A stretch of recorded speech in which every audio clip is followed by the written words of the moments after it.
It's Sunday, so you know what that means. It's another episode of Mark's podcast. I, of course, am Dan, joined by the inside man, Gerard Millette, and the modern day Jaharaja, Jacob McGovern. Now, you might notice something different about the show. We're all wearing black, right? We're here to show unity for the greatest WWECW champion of all time, the Mac Daddy, Vince McMahon. It's like when a band does like a certain cover for an era of a band. We're honoring the best era of Vince McMahon right now. This is Do-Rag Vince. Do-Rag Vince was the best Vince of all time, so we are honoring Do-Rag Vince. Yep, rip in peace. I wonder what happened to that guy. There's only one thing I got to say about that. You're fired.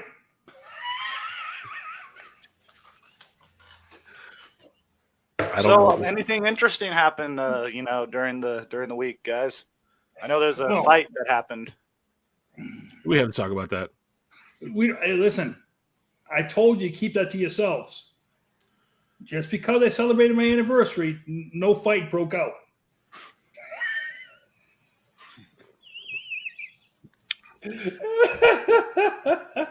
So it was a weekend of bullshit. Yesterday, I watched Stipe Miocic, which I didn't see that one coming. Stipe Miocic got beat by John Jones, which sucked because, I was hoping on a hope. And then... that kick was brutal. Fuck yeah. And then Friday, I don't even know what the fuck to call that. The greatest screw job of all time. Oh, it was fake. That had to be fake. There's no way that fucking fight went down the way it did. Well, and I'm just surprised that anyone really expected it to be anything other than staged and scripted because, think about it like this. Jake Paul's trunks was worth $1 million. Did you expect anything less? I mean, if you look at the Jake Paul was doing fucking synchronized dances with his team before the fight. And and by the way, during that whole fight, it was buffering the whole time during that whole stream. If you had a chance to even tune in live for this, it was a disaster. And then the only time it didn't buffer was when Mike Tyson's ass was literally in full HD fucking 4K definition for everyone to see. And the best part about that was when it happened, and then it just cuts back to the commentators, and then Rosie's just did they really need to show the cheeks? It was just dead silent, and she was all. And all through the program, you can hear Mauro Ranallo bitching about something. I literally heard him said, "It's fucking annoying." No, he was. Oh, and you could tell during the end of the fight, he was just kind of well, I don't know what people expected here tonight. Listen, I will give props out. I never heard her doing boxing podcast before. Rosie Perez was not that bad. I had a problem with it because she was having a great time. She was sipping on a margarita the whole night. Oh no, I'm saying she wasn't drunk. She wasn't bad for her first. I think her first time. Yeah, but the problem I had was let's be honest, the women's fight stole the show because them girls beat the shit out of each other. But I thought woman won. Huh?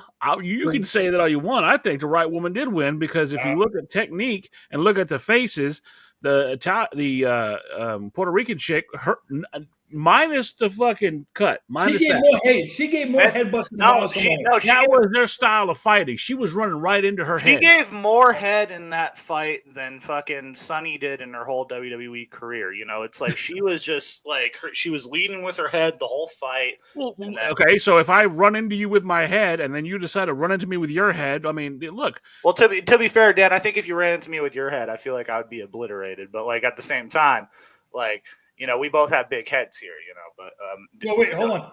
Jacob, how tall are you? I am 6. I'm 5'11", I think. I don't know. I haven't measured myself in a long time. So listen, both of our heads are not going head to head with Dan. Okay? Yeah. We could headbutt his chest. Yeah. Either way, the Irish chick was straight up throwing fucking combinations better than it. Her boxing was smooth and crisp, and if you look at the Puerto Rican broad, her fucking face was tore the fuck up, even beyond that fucking cut. Like she was busted up. You take away that cut, she had swells. She didn't have any other cut other than a head cut. And the Irish chick like was barely touched. Yeah, that's true. The best part about that whole fight, though, is the ending when like the coach was just like, "Yeah, she's a dirty fighter," and she then hugs her. Yeah, he was just going off, and then what the blue hell are you wearing on your shoulder? The greatest world championship of all time. All right, let's be honest. Apparently, Will is Irish, and he's fighting a South African. Okay, South American. So, first of all, she was from Puerto Rico. Yeah. Amanda Serrano. She was from Puerto Rico. And what they told her, what they said about her is she's never been married. She doesn't date because all she does is put her effort into boxing. I'm like, I'd hate to be the first guy that dates that woman. That seems to be a personal problem to me. I ain't fucking with that. Again, that was a great fight. But back to the fucking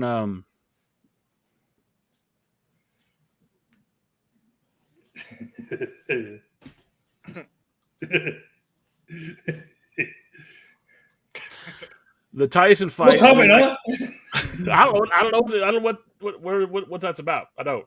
But back to the Tyson fight. I mean, the most action anybody got was the fucking fan seeing his ass cheeks. I mean, that was. So this is my thought process on that. Hey man, seeing those ring girls, though, I don't know who those ring girls were, but I got tired of it because, listen, the dime a dozen models, they can go, and for both of them, they actually put the camera shot in a certain particular spot every time. I got tired by the time the fourth fight over.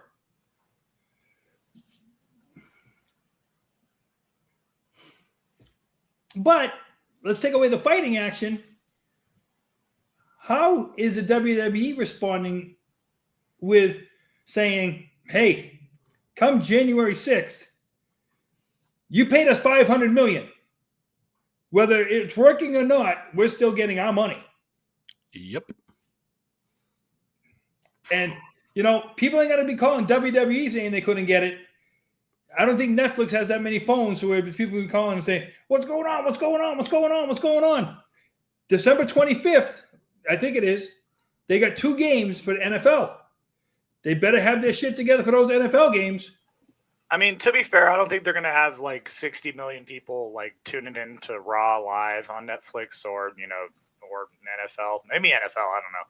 But yeah, NFL, that buffering was ridiculous. And I had to literally go back 5 minutes, so I watched everything that happened 5 minutes later just to keep the buffering. My wife was here watching it, and she said they couldn't even watch the fucking fight. They got to the female fight, and that was it. That's all they could see, and they had Yeah, it was fucking terrible, and like I'm not joking. Like when it actually cleared up was when Tyson's ass cheeks were on the screen. Like that's literally when it stopped being an issue for me, at least. So I don't know what the fuck that was. Maybe that was intentional. I don't know. But again, I saw this.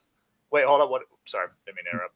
Raw's going to be on fucking Netflix in January. They're going to have to clean that shit up. And for those of y'all just joining, yes, Gerard was earlier wearing a do-rag. I don't know why he's like trying to fuck with racial appropriation. What a racist. I can't believe you, Gerard, over here wearing a fucking do-rag.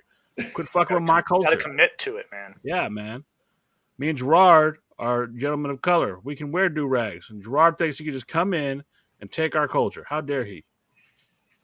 We're trying to pay tribute to the greatest WWECW champion of all time, Do-Rag Vince. The best, next to Ezekiel Jackson. Okay, we got to give Ezekiel Jackson his props. He held it for one night, and he was the last ever ECW champion. He was the last ECW champion. Yeah, so we got to give his props. Whatever the fuck he's doing now, man. I haven't heard that. Me speaking that out loud is the first I think Ezekiel Jackson's been spoke of in a long time. But, this fight was... it was just, and I'm someone who doesn't know shit about boxing, and even I knew like how staged this was from the get-go. I mean, you could see it, and it was just kind of sad.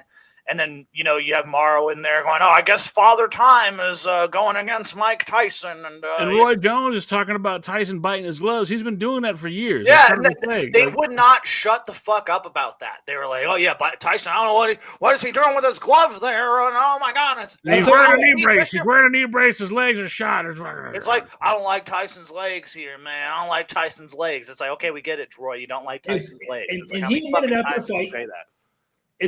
It's a nervous tick he's had his whole career. He has a biting fixation. He had a biting fixation. I'll tell you what. If I could hit somebody like that guy used to be able to hit somebody, and let's just say my problem was sucking my thumb, I would gladly suck my thumb if I could hit somebody like that. So and again, this is my reasoning for thinking it was fucking fixed. So Mike Tyson looked old to me coming out to the fucking. He looked old. Coming out, he didn't look like Mike. And then, hold on. It's kind of surprised me that the women had a great fight while the main event between Mike Tyson versus Jake Paul was the worst fight of the night, both streaming issues and performance. Yep. Absolutely. Who cares about that Trash Jones cement? Yeah, he did. I'm not going to sit here. I don't like John Jones, but he did a fucking fantastic job. Too many weapons. I mean, makes me put in doubt if fucking Tom Aspinall can beat him. I'm just hoping that he does beat Tom so we get the Pereira fight. And speaking of Ezekiel Jackson, apparently he's looking to make a comeback. Hey, man, good. I hope so, man. That's what was his character? Fucking Lucha Underground. I know he was in Lucha Underground. He wore a fucking eye patch. Big Rick. He was named Big Rick. Yeah, Big Rick. There you go. I remember Big Rick. My favorite thing about that was because he got killed off. I remember that if I remember correctly. And Lucha Underground was a shit though. And then Willie Mack, he finds a skull, and in the worst acting ever, he goes, "Oh shit, Big Rick." Hey, here's a question for you. I don't watch much boxing, but where would John Jones be? If the legal trouble is he the legal guy? Is he the guy that had all the legal troubles? Oh, in MMA? Yeah, he hit a pregnant chick with his car. He's been busted for snorting cocaine. He headbutted a police car after fucking apparently beating the shit out of his wife. I mean, the guy's been all kinds of shit. Allegedly. Speaking of a Jones guy, did you hear Adam Pac-Man Jones back in jail again Friday night? Wow, that's a name I haven't heard in a long time. Look, I ain't heard about him since. What? He was a cowboy? TNA. When he was TNA and he was with R-Truth. I remember that, yeah. Wasn't he with New Jack? No, he was with R-Truth. The cameraman did Tyson dirty with the shots of his jaw. No, look, he gave America what they want. America wants more Tyson ass. I mean, look, that's Mike what America Tyson wants. Is the best. I love that his son interviewed him. He gives his son a kiss on the cheek. Says, "I love you." And then turns around, walks away with it. But no. So back to the Tyson fight. What I thought. So it was first or second round. He hits Jake, and Jake gets launched back quite a bit. And I got you get that look at Tyson's face, and I feel like I could read his mind. Oh shit! If I hit this motherfucker one more time, I'm not getting paid. So the rest of the fight was this. It's the same thing with with Floyd and Logan Paul. When Floyd and Logan Paul fight, where they were hugging each other for fucking an hour almost, it was just basically like it was basically the same thing. The one time Floyd actually caught Logan with a good one, he kind of helped Logan up. He was like, hold on, we still got to go. And it was that Ramos and Barrios fight. That wasn't a bad fight either. It wasn't a bad fight either. Yeah, that was the what draw, I'm saying right? is I think what they did was they built up the undercard so good that they knew the main event was going to be shit. So, and apparently they're saying there's a leaked fucking piece of paper that scripted the entire 8 rounds or 10 rounds.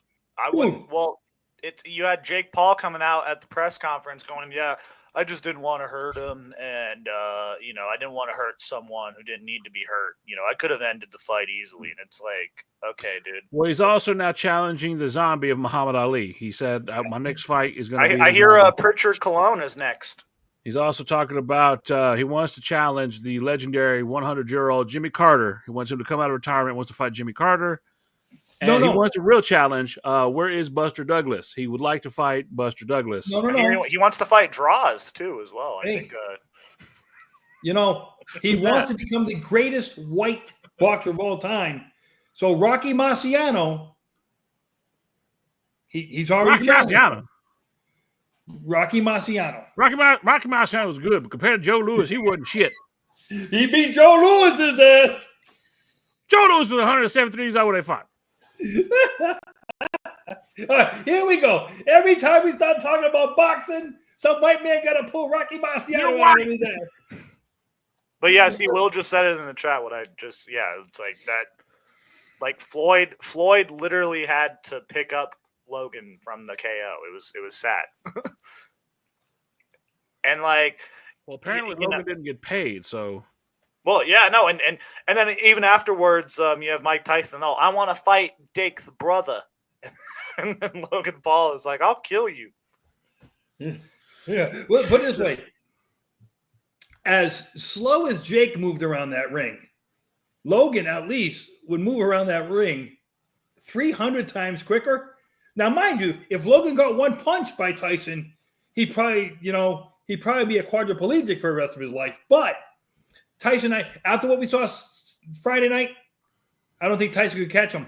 Again, don't think that was Tyson. I think that he was pretending to get paid $20 million to not do shit. You know what that girl fight reminded me of? And Dan, you might know this. Jacob, you might be a little before your time. Dan, did you ever get to see the Arturo Gatti, Mickey Ward trilogy? I got to go back. I watched a lot of old boxing, but I mean that sounds. Arturo Gatti and Mickey Ward. That's way before my time. I was born in 2000.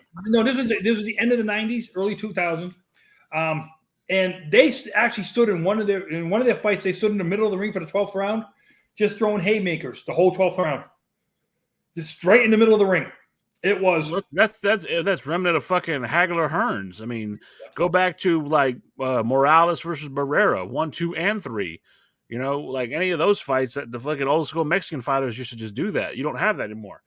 I mean, and the reason why we're here, though, I mean, we just spent all this time talking about the boxing fight, but the reason we did originally start this episode was actually, no, Sloppy, we're actually paying homage to the greatest WWECW world champion, do-rag Vince McMahon. So that's why we're wearing the do-rags. And then, we got fucking Gerard trying to culturally appropriate us, trying to wear a do-rag. I don't know what his problem was, man. Racism. But again, isms. That's what we're here to talk about. In wrestling, there's a lot of isms. Autism, racism, misogyny, sexism, nepotism. A lot of isms going on in wrestling. And the case in point, one of the greatest racism fucking based gimmicks was that. And I'm going to take this off now because it's cutting off circulation in my brain. That's why I took mine off. I'll keep it on, folks. I'll keep up the meme. I'm over 10 years older than Dan, so my brain got cut off a little quicker. My brain's been cut off, so haha. So, no brain, no pains, but But no, okay, so I was thinking, and I played this song for Gerard earlier before we started. One of the greatest racial fucking gimmicks that I think people ever really fucking discussed was the group Crime Time. Shad Gaspar and JTG. And I love Shad Gaspar. He's a hero in my eyes. He won the Warrior Award a couple years back for literally saving his fucking kid from like crashing waves. Great, amazing human being. Didn't he lose his life by saving his kid? Yeah, he lost his life. What a sad fucking week that was, dude. I remember when the story first came out. Yeah. But they had them depicted as two criminals because they were black men from New York. Got over as a very great fucking babyface team, but they were fucking criminals. I'm glad you bring that up. Shoot. Told you today I was watching the Piper's Pit. Yeah. He's in Philadelphia Spectrum. Yeah. He's interviewing a black guy in the middle of the ring. And he said, as long as I know I'm interviewing here, I know you're not outside stealing hubcaps. Jesus.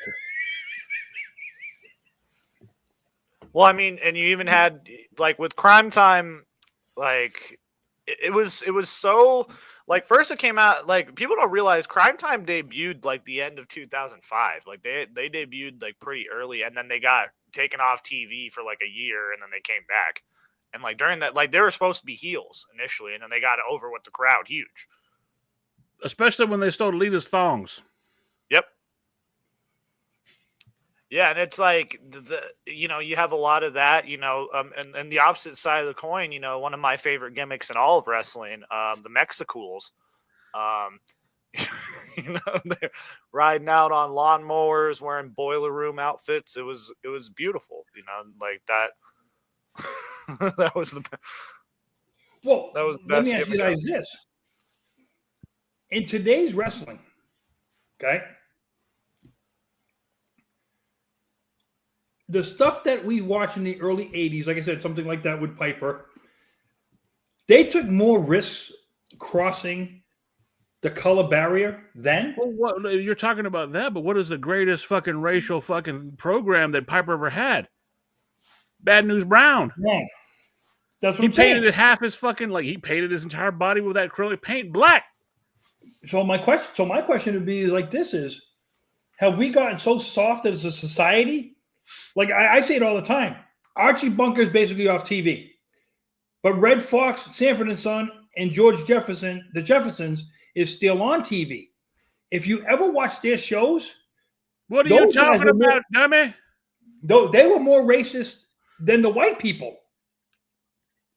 Well, I mean, even one of my favorite sitcoms of all time, Chico and the Man. That show is fucking incredibly racist. Fucking just said Chico and the Man. Well, like that shit is incredibly racist. If you go watch that, and shout out to Freddie Prinze Jr. by the way, his dad starred in that. But no. Just look at the title. Yep, Chico and the Man. So, like, and you brought up Sanford and Son too. It's like that still gets played all the time. Like if you watch these old school like shows, like they're never showing All in the Family anymore.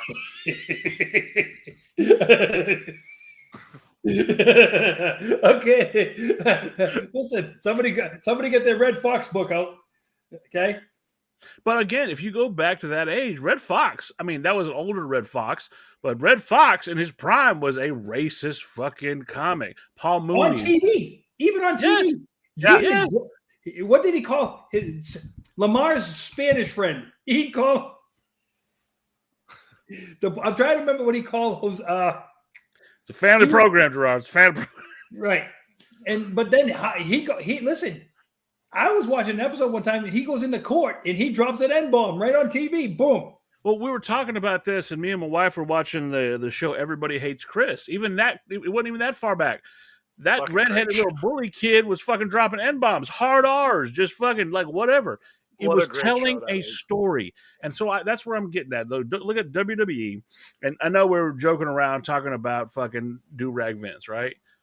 He dropped an N-bomb, not hard R, but he was dropping an N-bomb, but they were pushing a boundary to tell a story. He was mocking Bobby Lashley, right? He had beaten Bobby Lashley. Now he's the greatest ECW champion of all time. He's my and going to that, you were making him a vilified heel. Another racist fucking gimmick. WrestleMania, you had Booker T versus Triple H. And one of the biggest fucking shit programs I've ever seen where you degraded. He goes, he's not one of our kind, basically. He's not good enough. He's a poor people black like man. You. People like you don't deserve to be world heavyweight. He was talking about WCW guys, Dan. He wasn't talking about... Right, okay, yeah. He's from WCW. That's what they brought up. That's why they brought up his fucking history as a fucking criminal and shit like that. Yeah, that's exactly what it was. Yeah, and then he hit the pedigree and then took 5 minutes to pin him. Again, the pedigree was apparently so over that Booker T got fucking gold. And that was really the true birth of Triple H's golden shovel. Had that ended right, and I think had Booker T, which everybody goes back, hindsight's 2020, and thinks that Booker T should have won that fucking match. But had Booker T won, that would have been a wonderful cap to a beautiful story about how this guy who had nothing and worked his way all the way was now the man as far as the greatest wrestling promotion at the time. Well, and they kind of recently they kind of did that when Kofi Kingston was going for the WWE title at WrestleMania. They didn't outright basically say it, but they were, they had Big E cutting promos like, oh, and for people like us, it's hard to be the champion, stuff like that. And then when he won the title, they had Byron Saxton specifically call the moment, and it's like recently they do that shit, especially that was probably the last time they really made a point about it. Actually, you know what? This is a little bit similar, not exactly the same, but like when Cody Rhodes was feuding with fucking Anthony Ogogo in AEW, and then they were making it a USA versus British thing. And then they started to turn on Cody because everything Cody was saying about British was better than the U. They're like, yeah. They're like, yeah, Britain. Anthony Ogogo was out there talking shit about U.S. politics, and everyone was agreeing with Anthony Ogogo. They're like, yeah, you know what? Yeah. Well, let me ask you this. This comment right here kind of, I know it's joking, but I kind of want to talk about that too, because we have a lot of isms to get into. But look who gets to finally comment. What's up, Jaden? It is hard right now to be a white man in America. Hopefully the next 4 years will change the fucking demographic of that. But in my opinion, I'm a Hispanic guy, right? I'm a Hispanic male, but motherfucker, it is hard to be white because you can't. If I say, and I walk around and I say brown pride, I'm happy with my fucking Hispanic heritage. Oh, good for you. I'm so proud, happy for you. You're happy to be an Hispanic male. I got friends that are black. If they come out and say black power, you know what? Way to stick up for yourself and show heritage. Gerard, you say white power, people might look at you a little crazy in the streets. What? Why? No. Listen, being that I'm old enough to know, you got to know your crowd that you're dealing with too. Okay, you can go certain places and certain things can be said, and you might not offend anybody. Then you can go other places, say something, and you offend everybody in the room, right? And that brings me back to Ron Simmons, the first black world champion in WCW. If he had been the first black world heavyweight champion ever, mind you, unless you want to call Pedro Morales, who was dark, but he was Puerto Rican. That's what I'm saying. They didn't count that as an African American because, again, he's Puerto Rican. He's, And that's what I'm saying is the fact of how many people back then were watching that program to be such a monumental achievement. And how come it hasn't ever been pushed more than it was, than it is? We're in a age right now, even where someone like Swerve Strickland and the former AEW World Heavyweight Champion, the first AEW Black World Heavyweight Champion, they came out and they made a comment like, "Look, why are we not pushing more black athletes? Why are we not? People say The Rock was one of the most popular black athletes ever, but that leads into another ism: nepotism." And the idea that perhaps that was a reward because of everything that the Samoan family, the Samoan dynasty has done. Look at someone like Roman Reigns, who's been with the company as long as he has, had the longest reign in history since in the modern era, not since Hulk Hogan has anybody had a reign as long as. I don't think Rock gets over, though. Remember, Rock was getting booed. He got over with the fans for about 3 months. He won his first Intercontinental right there in Lowell, Massachusetts. But after he won that, he started to get booed. People didn't want to remember. Rock die. Die, Rocky, die.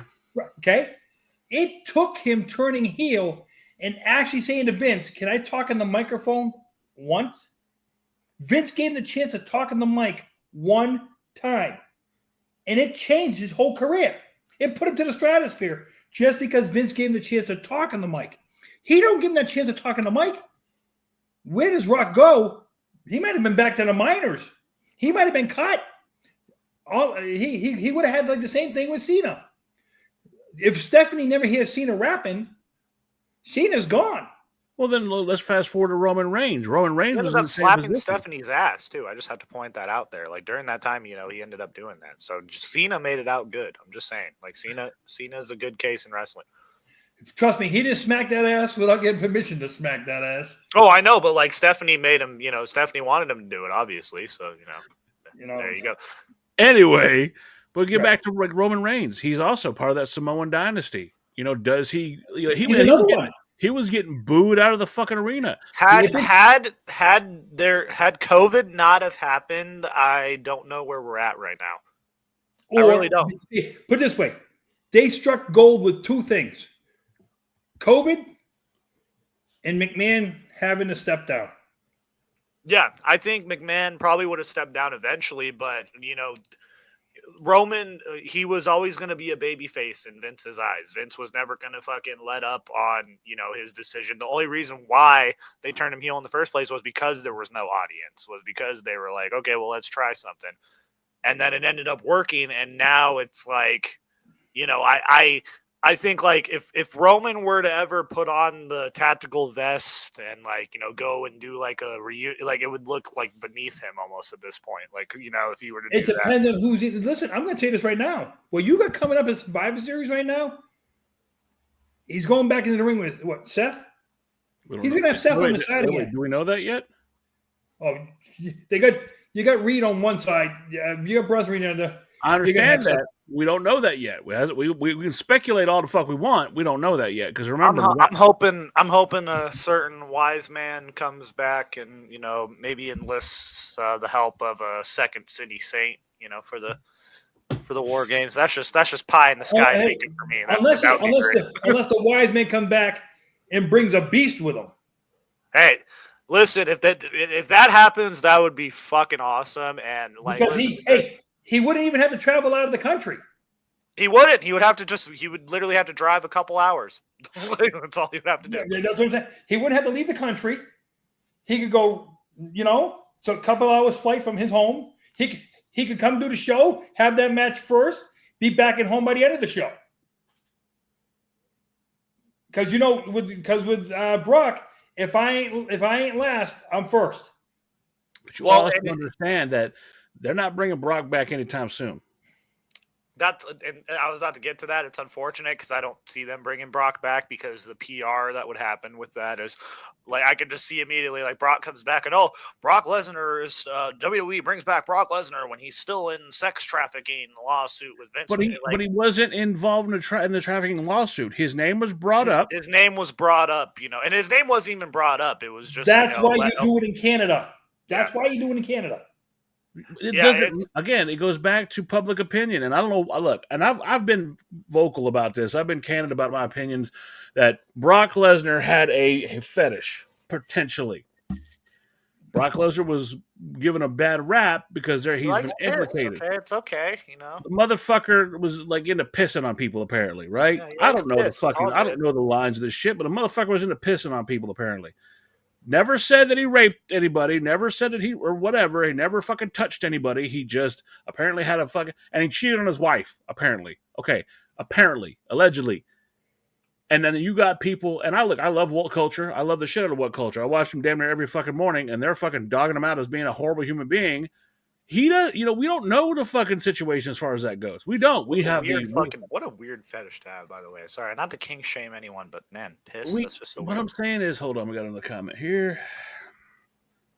Yep, I agree, Jay. I agree with you, but the fact is, and me and Gerard talk about this kind of shit all the time. The court of public opinion is fucking horse shit because we don't know what the fuck happened. We don't know. We have the verbiage of one person, of one side of the situation saying that this happened.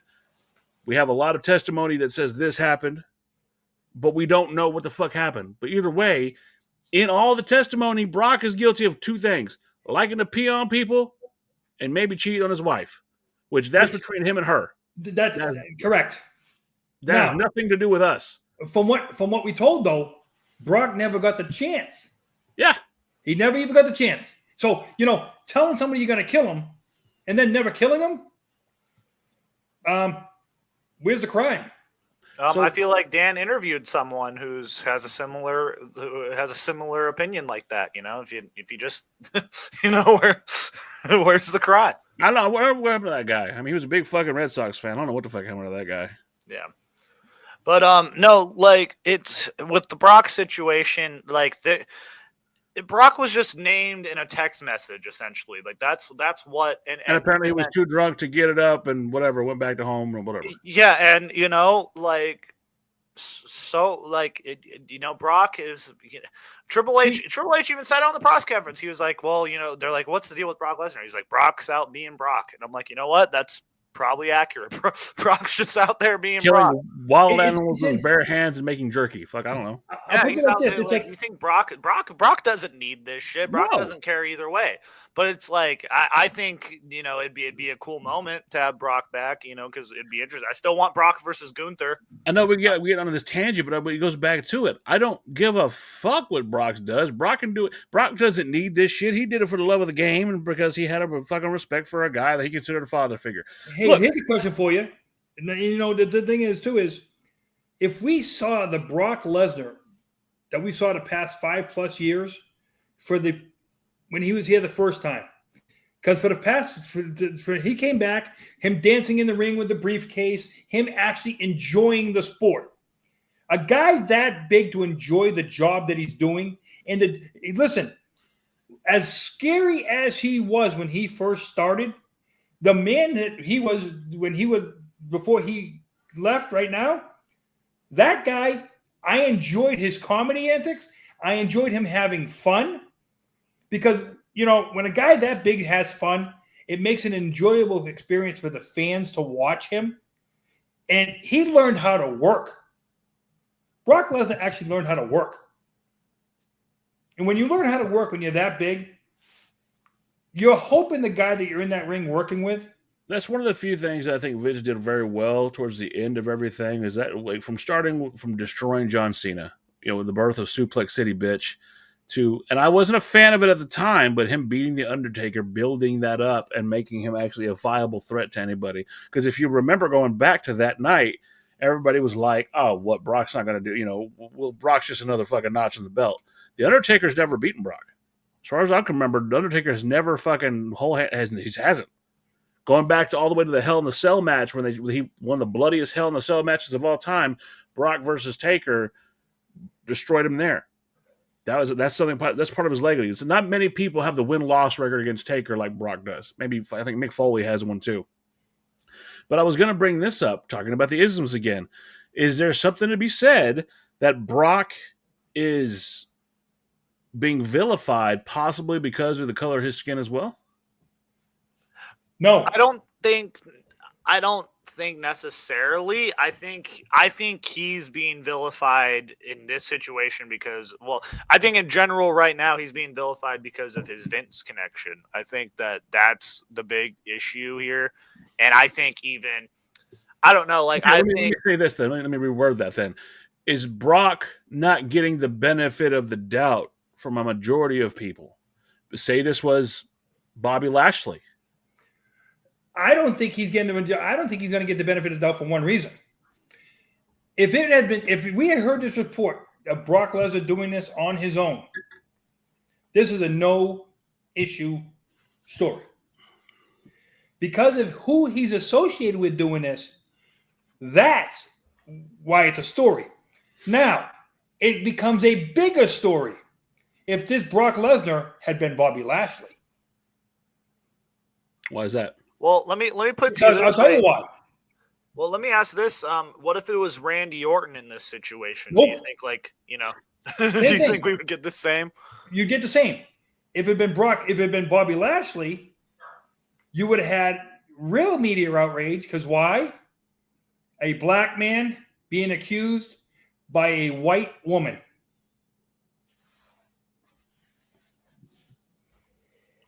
That's the key. That's the key you guys got to understand. In America still, as much as we try to get away from the race issue, it's still alive and well because of the media.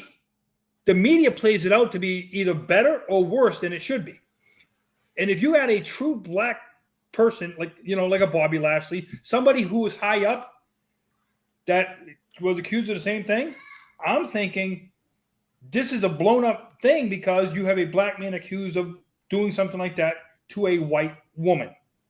Let me ask you this. Do you think that they would be pushing for some sort of, let's try to save this, this can't be true. We need to hear Bobby's side of it more so than and again, I'm just asking questions. I'm not putting blame on anybody. I'm just trying to ask questions that people would normally put it this way. Brock doesn't have to cooperate because, like I said, he's living in another country right now. Well, and the fact that Brock, Brock's not saying anything. Like, no one on Brock's side has said fucking jack shit about any of this, So it's like, I think if it was a situation with Bobby or anything like that, you would see them on the daytime shows. You would see apologies would be administered, or they'd be it'd be more PR related. I think if it was someone like Lashley. Yeah. When I'm saying this, when I say what I'm saying, it wouldn't be Janelle's lawyers that I'm talking about. Lawyers for Bobby Lashley would be saying they're going after him because of the color of his skin. That's what I mean by that. Yeah. The racism part would be Bobby having to defend, hey, I'm in charge here because I'm black, this woman's white. I'm only using again, I want to make it clear that we're not talking about this because Bob, because Bobby Lashley is just a prominent figure in wrestling, and he's someone I think of an equal caliber and popularity of a Brock. And that's where in wrestling you can go some places like that with that, because the popularity of the person. If this is John Cena being accused of it, if John Cena's name was involved, I think the first thing everybody would have said is, "There's a freaking surprise." That John Cena's in bed with Vince McMahon doing something with a woman. Yeah, it's shocking. I've always kind of got the vibe that John Cena was gay. I'm sorry, that's just a tangent on my head, but I've always just kind of got that vibe from Cena. Well, anyway, if you ever hear Nikki Bella talk, she loves sodomy. For fuck's sake, Gerard. Who just got canceled? Again,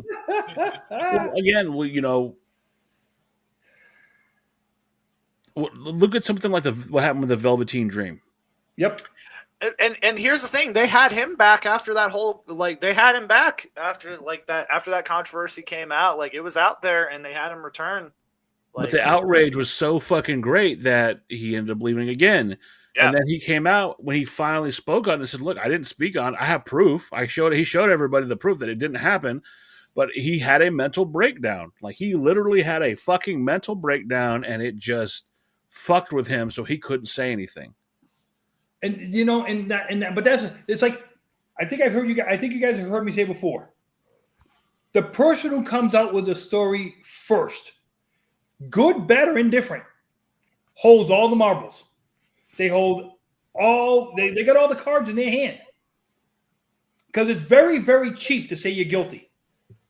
It costs a shit ton of money to plead you're innocent. If some of these people just come out, yep, I did it. It was me. No big deal. I'll take my crime. I'm not going to go into too much detail, but there's a current court case coming up that people have been talking about. I think everybody knows what we're talking about. How fucked up would it be is if they were to decide that, hey, it's easier for us to settle out of court and it would be cheaper. That's not a true fucking victory. They're just saying it's cheaper to settle out of court.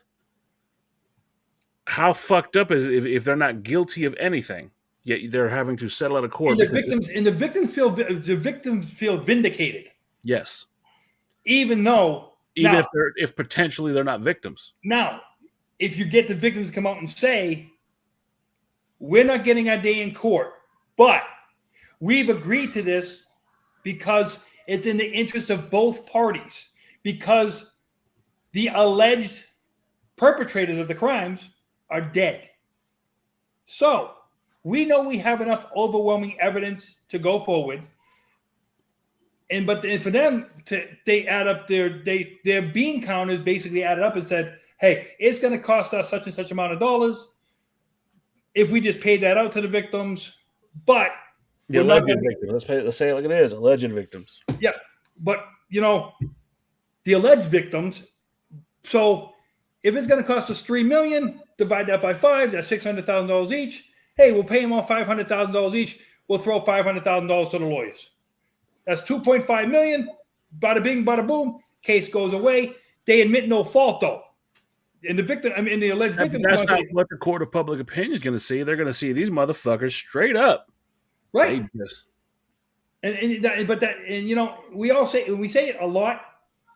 Other people don't say this a lot, but the vocabulary of the American media has totally lost accused and, you know, allegedly to you have a right to a fair and speedy trial, and you are innocent until proven guilty in a court of law. Public opinion means shit. And it should mean shit. It should mean shit, but it's not. Let's be honest. People's lives have been ruined. Has nothing to do with the fucking actual court case. Has nothing to do with the fucking truth. Has everything to do with the court of public opinion, and it ruins people. Look at Enzo. I mean, Enzo's career effectively got ruined with that one allegation, and now like Enzo. Yeah, but he was an asshole. So listen. Hey, asshole's an asshole, but hey, talent is talent, dude. Enzo's fucking more talented than half the AEW roster, but like we're not. Jacob, you got some idiot right now up in Washington State suing Vince McMahon for $500 million for allegedly getting his script stolen from Vince McMahon. He's saying Vince McMahon stole his scripts and he wants $500 million. Guess who got the story out first? This bozo.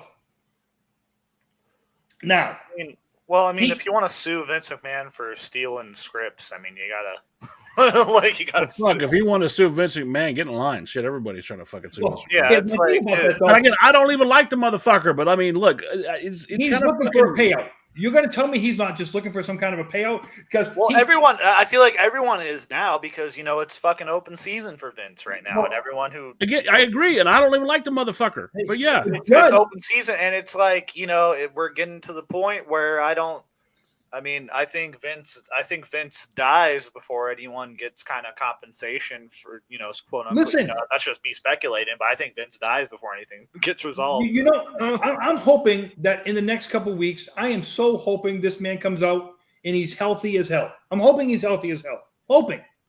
Because you know what? Regardless of what some morons might say, I don't believe he's in dire health. I don't think he's on his deathbed. You know.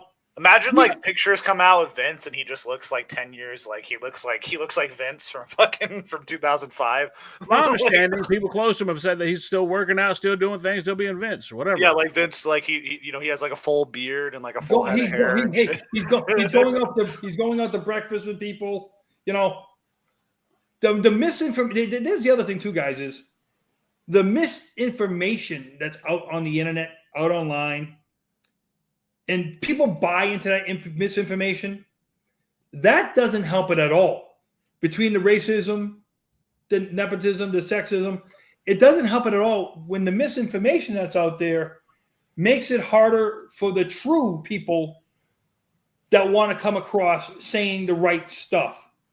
Well, you know, for everybody that sits there and talks all this shit, we were all fans back in the day. I mean, and until they got too graphic to a point where I was like, that's kind of go back to like the Trish Stratus thing where it bark like a dog and take it all off. That made me uncomfortable. But you're going to sit here and tell me as a young man, you didn't like watching Sable or you didn't like, well, she wasn't my cup of tea, but, you know, watching someone like Terry Runnels, who I thought was like, oh my God.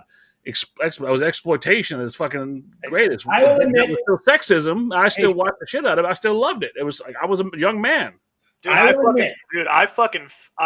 loved Daphne back in the day, dude. When I was a kid, I fucking loved Daphne. Goddamn. Okay, what's up? I'm going to tell you guys a story. All right. Orlando. That's when I knew I liked drop chicks. By the way, like when I saw Daphne for the first time. Orlando Arena, Orlando, Florida. Sherry Martell is the manager of the $1 Million Man. We get done the match. Hey, Jacob. She doesn't run off. Okay. And she lifts her shoes at ringside. Gotta pay me some money, J-Man. Come on. So I got to take her shoes back to the locker room that she's in. And you sniffed them. I knocked on the door. She opens the door. They're just hanging out. Just hanging out.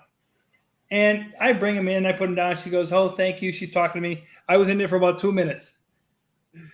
The whole time, I did not tell her they were hanging out. Now, is that wrong? Or were they just trying to be professional? No, you wanted to keep staring like a normal man does. So that's okay. Listen, I was 18 years old, you know? But I'm saying to you, J-Man, my services aren't for free, my guy. That doesn't matter. You know, like, you want me to bark? You want me to do anything? Come on, man. You got to. So my thing is, when it comes to like stuff like that, okay, that to me was a professional courtesy to where I just didn't want to say nothing. But when it comes to that part of the business, do women know what they're actually doing per the script? Because in life, why do you always hear about women accusing men of that kind of sexual assault, sexual rape? You're going to honestly sit here and tell me it never happens the other way around? It's just that men, we just don't like admitting when that stuff is happening when it comes to a woman. We don't like it. Because that means that woman got a hold over us. Hey, were you uncomfortable during the Sherry thing, though? Not at all. Exactly. No, but no, I get what you're saying, though, because like, I've had this discussion with like friends and like even family members of mine. They're just like, well, you know, a woman can't, you know, sexually, you know, assault a man. You know, it's like, that's not, you know, how does that work? And it's like, you know, it's like, I bet there was probably some instances in the business where fucking, you know, this stuff has happened the other way around and it just never got reported. But like, you know, there's like, I don't know, like, I think if you're a man coming out and saying like a woman, you know, you're kind of looked as weak, or like, you know, you're looked at like a, you know, you're gay somehow or something like that, you know? Well, my thing is, yeah, Dan just dipped out. I don't know what happened to Dan. But when it comes to, you say that, but my question would be, when it comes to holding the line, like say, in the wrestling business, you can't do it that much because you don't have a predominant woman in the role, non-storyline, to where she can be looking and saying to like her wrestler, hey, and she gets very flirtatious with the guy and stuff like that to get what she wants out of him. Do some of the women that we used to see do that stuff? Sorry, Gerard's story about Sherry Martel got me so excited that my internet just cut out.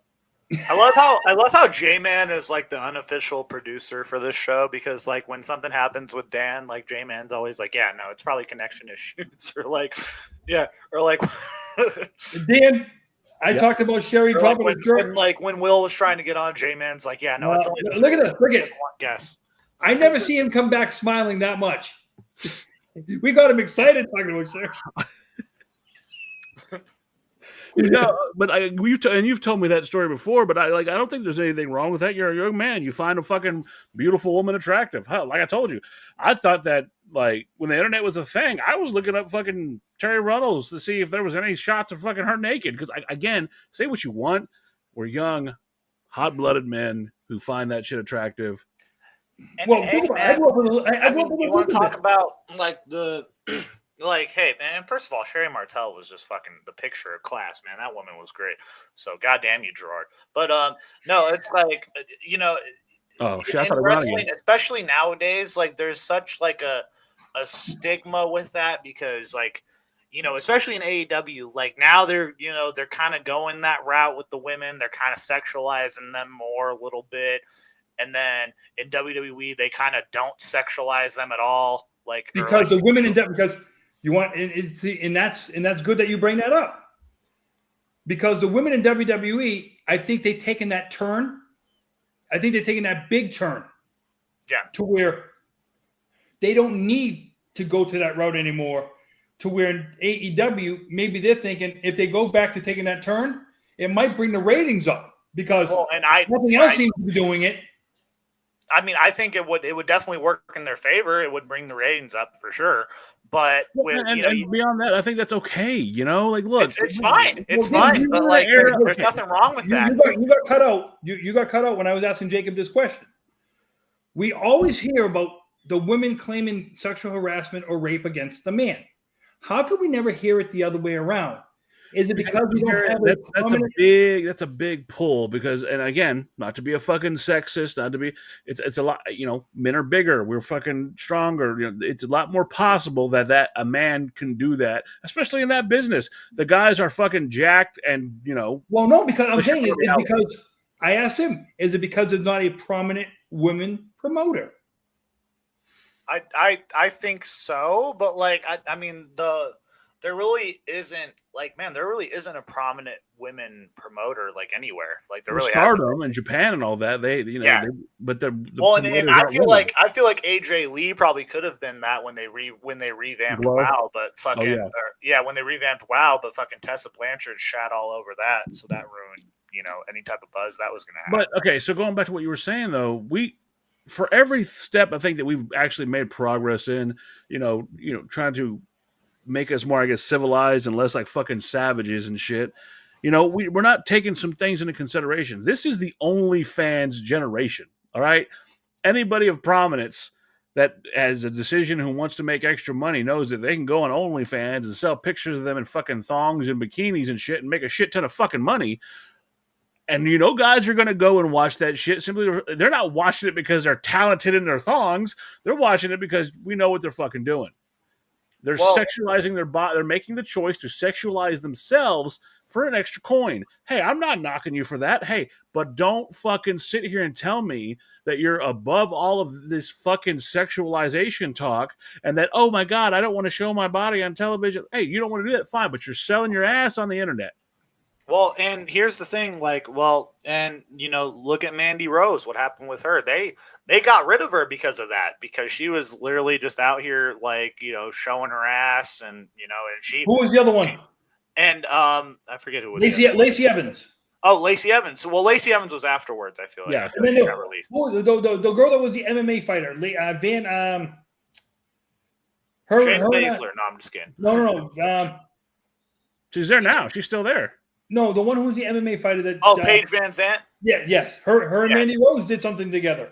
Well, and here's the thing, Mandy Rose, she even came out and said she was just like, yeah, she's like, I make money off of it, but also I'm still a wrestler, and she was kind of made $1 million that year.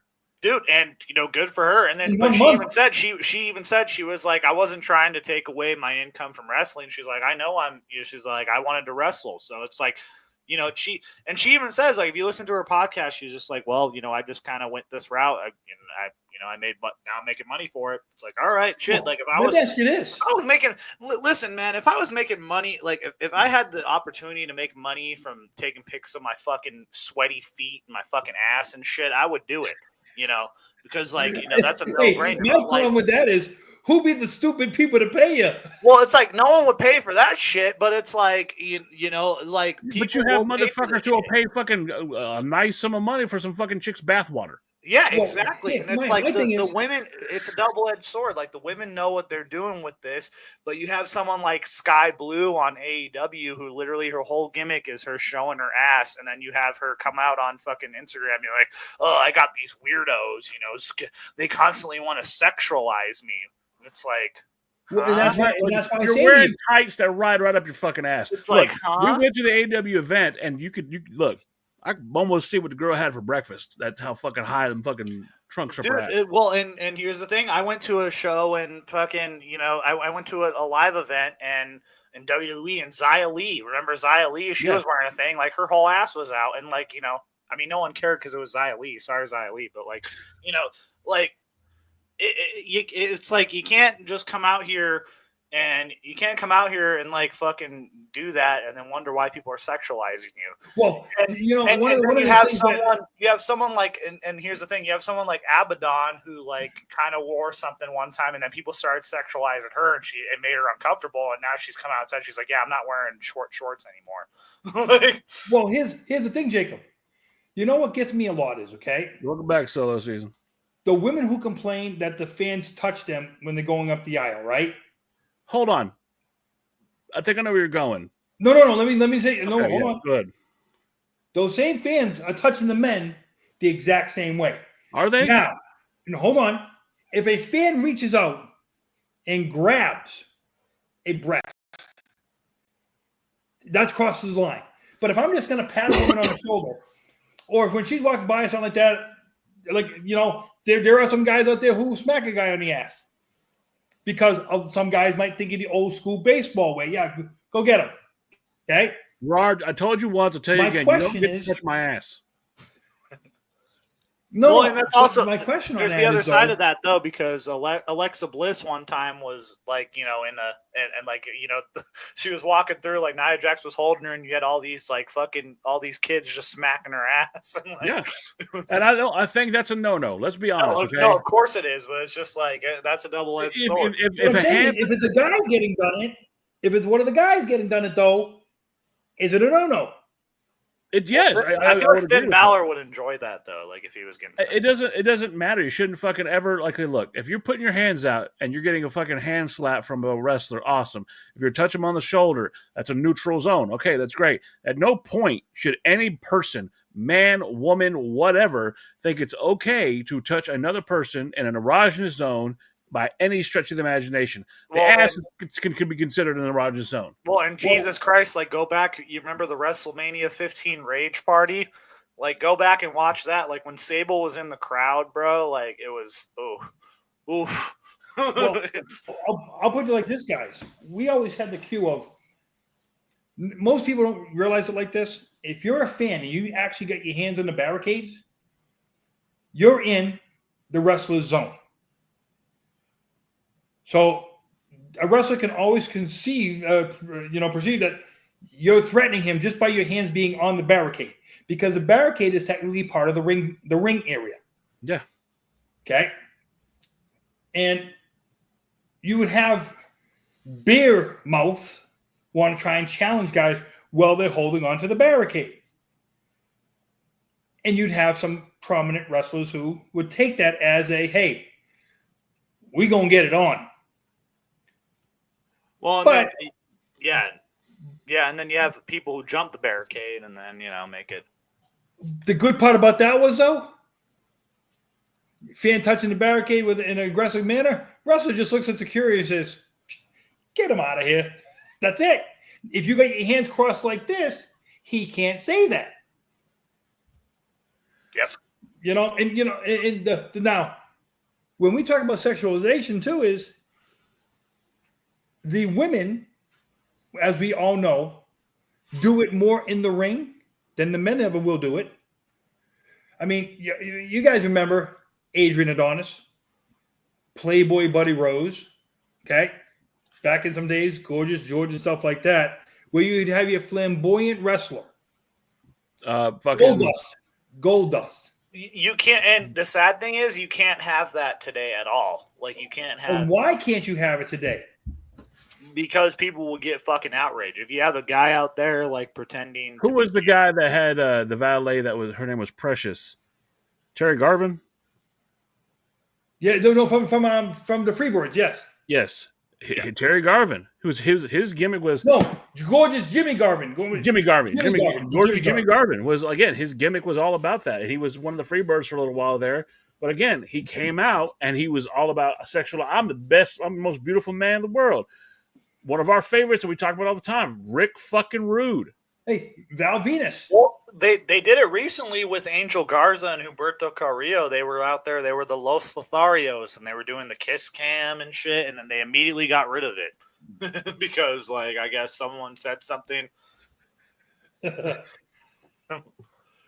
But again, like going back, you're right. I think Gerard's probably the least flamboyant out of this whole podcast. I'm gonna go with this comment right here. Some people took that shit and took care of themselves.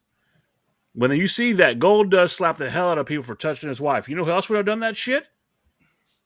Randy Savage. Don't I know it? Don't I know it? And again, but it was a respect thing, right? Look, and I'm going to tell your fucking story, Gerard, because I love this story. The Macho Man respected the shit out of my man Gerard here, and why? Because when the situation happened, he goes, "Hey, I need someone to pick up Liz." Gerard said, "Look, man, I would love to. I can't unless I got a supervisor's permission." Oh, and what a piece of shit Macho Man was for wanting to protect his fucking wife. Fuck yeah. Yeah, and what happened? He was. He kept her locked away. he kept her locked in the locker room because Jacob, he's did you such hear a this before? barbaric guy. Have you heard this story before? No, I have not. But no, I'm just like I'm being sarcastic. Well, It's listen to like, this. What a Calm down. terrible man. Hold on. So Gerard told me the story. He was out there, and the Macho Man came up and said, "Hey, kid, I need you to go pick up my wife. I got no one to pick up my wife." And Gerard says, "I would love to. I wish I could. I need a supervisor's permission." Supervisor just happens to walk up and say, well, "What are you doing right now? You're going to go pick up fucking Liz." Gerard said, "Okay, that's all I need to know." Picked her up, brought her back safely. The Macho Man respected the kid for the rest of his fucking time there. And then now, the funny part about it is, Jacob, the supervisor who walked around the corner, Pat Patterson. Well, so not only did I get the top supervisor to give me permission, because the only other person that could have come around that corner was Vince. That's the only other person that could have come around that corner. Not only that, every time they saw me after that, they actually acknowledged and said hello to me. Hell yeah. Well, no, but again, but you were a young man. That's like if Dan tells me, like, "Hey, go watch Trips. Go bring Trips somewhere for a little bit," and then I do that, and then afterwards I go, yeah, Dan was just keeping Trips hostage in the room, and Have you met my wife? Oh no! Hey, I'm the hostage in this house. Yeah, I know. It's like it'd be the opposite situation. Dan would be coming out saying. The funny part about that all is, I go to the airport, I go to the hotel, knock on the door. She's like, "I'll be right out." She gets in the car. How fast does Randy drive? She right off just started laughing because she knew exactly what I meant. Okay, when I left the building, I know Randy didn't have a watch on, but I know he knew how long it was going to take me. And if I'm right, I want to say, Dan, it might have been in San Antonio. It was one of those. It could have been the night he got bit by the snake. It could have been that day. It was either that day or the day he proposed. I can't remember. It was one of the two. But again, we're talking about time periods that were different. Right. And if AEW truly is moving into a more sexualized fucking content, I'm okay with that. As long as give them ratings. As long as they're okay with it.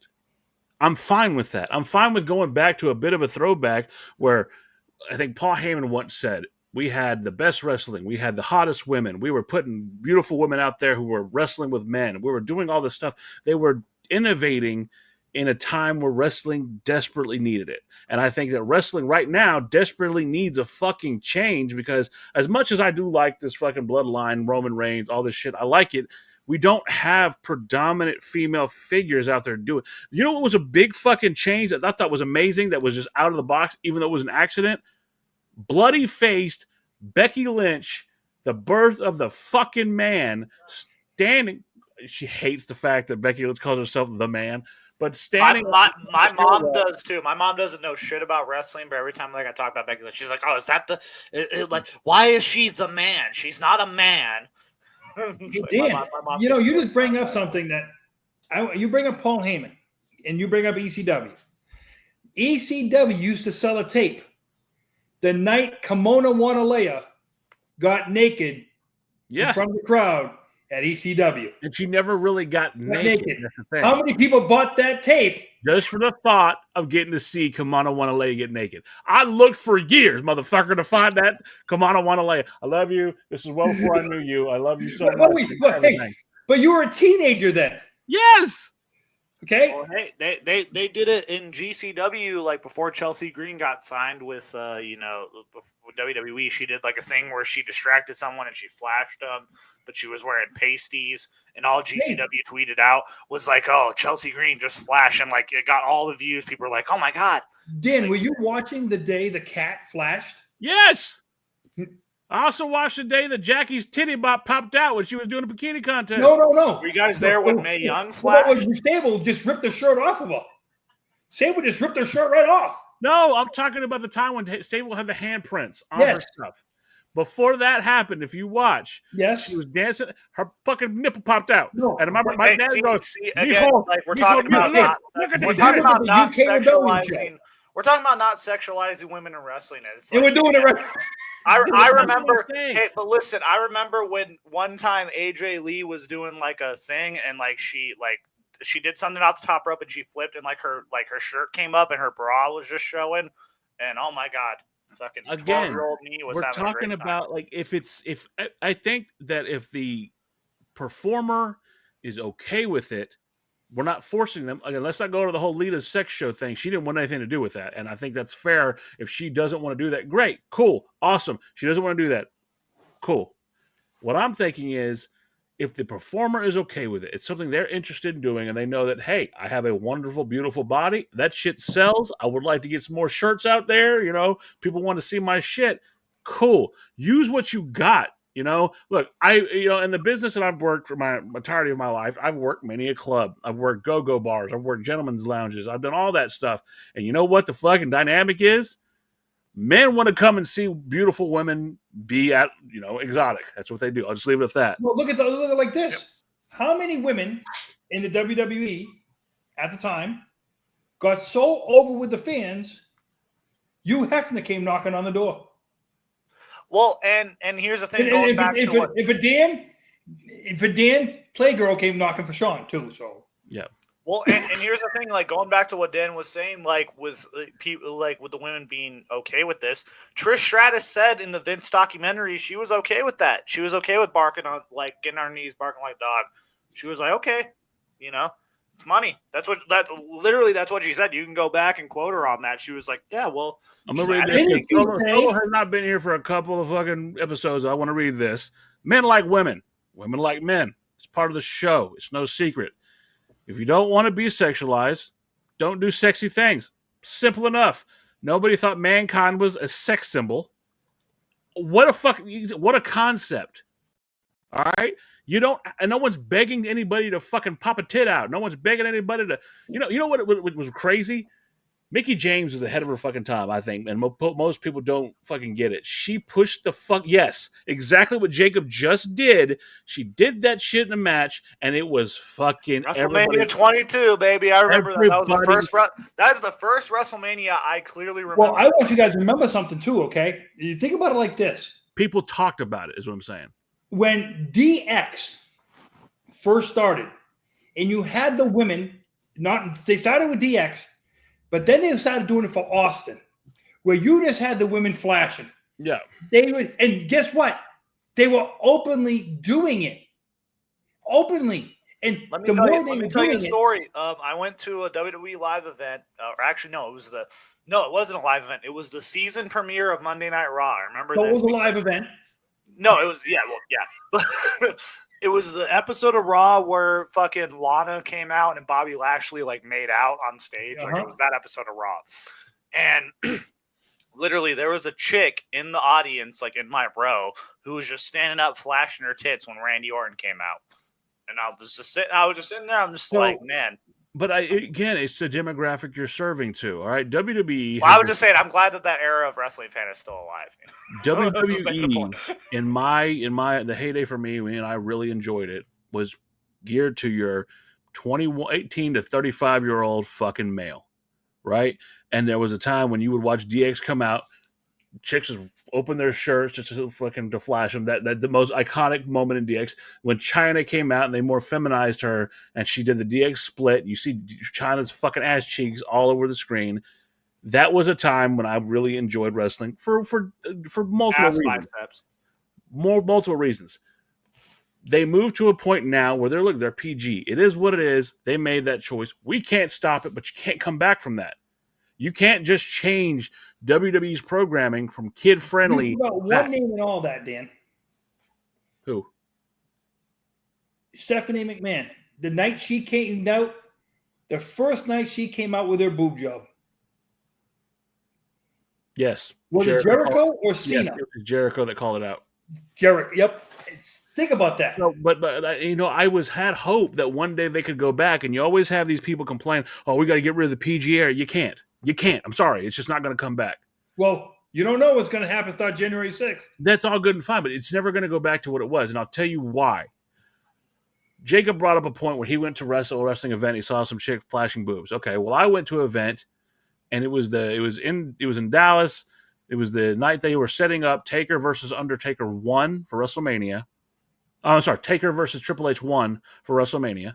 And I was like, oh, this is awesome. This is awesome. So Stone Cold. That's the stare down, like where they both sign. Steve Austin came out. We're in Dallas. Fucking Steve Austin was there. And when he's out there, we're fucking throwing up birds like back in the day. We're flipping birds out for Steve Austin. There's a family next to us, and I didn't even think about it at the time. We're just fucking fans of Steve Austin. And the dad looks at me and goes, don't do that. My kids are right here. And all I could think to myself is, I would say, fuck you, go somewhere else. And again, in my head, I'm thinking that. 1999? That's exactly what he's saying in 99. Yeah, but again, I'm a grown. No, I get what you're saying though, because I'm an adult at this time. I'm fucking. I got some. I'm with somebody at the time that I think, okay, this is gonna be a future here, whatever. I'm like, well, it's just kind of fucked up. My cousins are there, and it sucked because that's the moment I realized that the wrestling that I grew up with was never going to come back. So we always talk about why I like AEW and this and that. And I think this is one of the perfect fucking points I can make as far as that.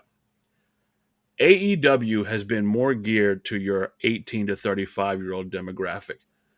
Fuck the little kid shit. They have actually had compelling storylines up to the point where it's like, we could move into that. And you didn't like it. That's fine. You don't have to like it, Gerard. But you have more of a chance. About one of the comments. Yeah, I'm laughing at J-Man's comment too, you motherfucker. Oh. And I'm going to get to those in a second. I just want to make this point. Yeah. The fact is that AEW has more of an opportunity to go back to my nostalgic favorite point in wrestling than WWE does. You're never going to get... You might get some blood. You might get a little bit of an ass shake over there in NXT, but you're never going to get the 1996 to 2005 version of World Wrestling Entertainment that I had back at that point. Yeah, in AEW, you just have people drinking each other's blood. You're never going to see blood. You're just going to have people drinking each other's blood, and then you're going to have a fucking, have a storyline based. And then, God damn it, AEW sucks. It's terrible. And hey, hold on. Go back, Dan. Go back. What did it say? Classic wrestling. Yeah, that's a good comment. If someone accused you of touching kids or says something horrible about your mom, that's all part of it. You won't get banned like it's YouTube. I run my e-feds this way. You run your e-feds by people touching kids? Yeah, what? Yeah, I just went to a dark fucking place. I'm like, wait a minute, hold up. That right there. Solo's swinging for the fences, Let me. So Solo, the one thing I like about what he just said is cancer culture killed wrestling. Usually, wrestling finds a way to spin cancer culture. Yep. How come they haven't been able to spin this? Is it because people are soft? You're not just Enzo Amore of this fucking podcast. Hey man, like I said, Enzo, he's out there somewhere. He's doing great. I think he's in MLW now. Again, it goes back to this idea though, like if apparently Solo has storylines. Apparently, I don't know. We just put that out. So again, it goes back to like we talked about Mae Young a while back. And how she was pretty much pimping out. Yeah, remember when Mae Young flashed the camera? Not Mae Young, fucking Moolah. Moolah was pimping out fucking. What a handsome woman. A championship reign that will never be broken. That battle royal is still going to happen. With fucking matches so far in between each other that, with the least title defenses. I think, hey man, at least if we had the Fabulous Moolah Battle Royal WrestleMania, like we wouldn't deal with that fallopian tube trophy that they have, like when they do the WrestleMania Women's Battle Royal. Like if you look that shit up, it looks like fallopian tubes. But like if you have a statue of Fabulous Moolah, like it's at least it's better. Like it's like the Andre Cup, Well, let me ask you this. So let's put it like this: you have Andre the Giant Memorial Battle Royal for men.